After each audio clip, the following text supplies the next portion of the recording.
So, sorry if that started off a little bit hot for you guys there, but it is UFC 316 going down this weekend, and I think a really intriguing card. We're going to get into the fight night first look here. We're also going to do fighters to watch on the show here today. But we begin in the main event as Suga Sean O'Malley goes after the bantamweight championship that he just lost to Merab Dvalishvili. While in the co-main event, it is Kayla Harrison taking on Julian Peña in a really intriguing title fight there. We begin with the men's bantamweight championship as Sean O'Malley goes up against Merab Dvalishvili. This, as mentioned, a rematch from UFC Noche. Visually spectacular until you got into the fight, which was a bit of a dud between these two. The main question here is how much has Sean O'Malley grown in the last 10 months? He hasn't fought since this particular outing. So where is he at now in his mixed martial arts journey? You hear him talk on his podcast, and it is a lot about how I've changed this, I've changed this, I've changed this, I've changed this. He was talking about how he saw a dead owl and was like, oh, you know what? It's just not my time. He's not smoking weed. There are various physical activities that he's not partaking in. Video games have stopped as well. Like there are a lot of different things that he is addressing, and maybe that's all it was. But I don't know if any of those help him stop a Merab Dvalishvili takedown. And that is my concern. We've talked about this before. When you get into excuse making that doesn't have to do with what we saw in the cage, I get worried about that. I have concerns that he just thought, oh, my mojo was off, the aura was off. That, maybe. Not doubting that. I'm not him. I don't know. But there was also in-fight thing. Like, Merab was just better than O'Malley in a few different spots in that fight. And so maybe doing all of these things helps him focus. But I do think that it is not enough to just change a couple lifestyle things and hope for the best. You need to take what you saw from the Sphere and actually address it and implement a new game plan against Merab Dvalishvili, or else you can smoke all the nun weed you want. That guy's still going to kick your ass. So I worry that he is focusing on the wrong things. And now he's not going to come on his podcast and be like, oh yeah, no, we actually just like, I brought in a Volvo and I practiced my takedown defense on a moving car for 6 weeks. And so now I feel like I'm pretty good.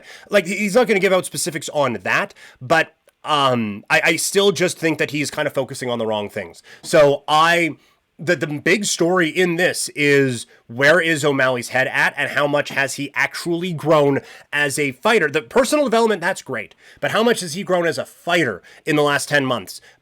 That is going to be the big thing going into this fight. For Merab, is there another level that he can get to now? Because that was one of the best performances he has ever had. He needs to do that again. I'm making the jokes about O'Malley, like, focusing on the wrong things. The other part of this is Merab needs to be at 100% of Merab, or he is going to lose this fight. That is how good Sean O'Malley is. Merab can't have an off night and still win this one. And so not only are we looking at, okay, can he be this? Is there another level that this guy can get to? What is kind of the peak of the powers of Merab Dvalishvili? So very interested to see how this all plays out coming up on Saturday. And also, like, again, Merab, like, new champion. It wasn't the most visually appealing fight.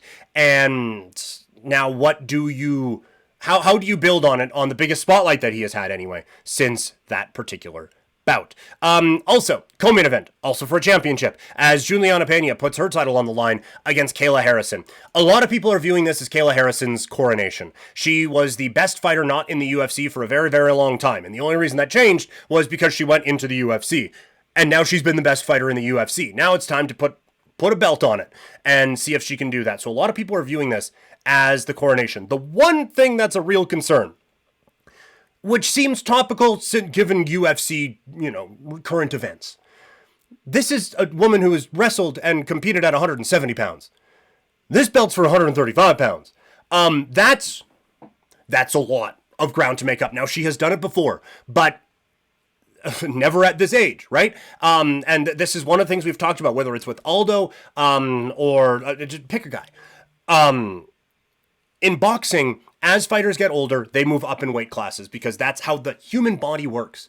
But for some reason in the UFC, okay, I'm getting older, I'm getting older. Oh, you know what? Let's move down a weight class. Let's just put a body that is genetically now wired to not shed pounds quite as easily. Let's make it cut 10 more. What are we doing? And so for Harrison, again, she has made this weight cut before, and competed at a high level. But now this is the highest level that she is going to be competing at. And I have my thoughts on Juliana Peña, but from a fighting standpoint, yeah, Kayla Harrison is absolutely facing the toughest fight of her career.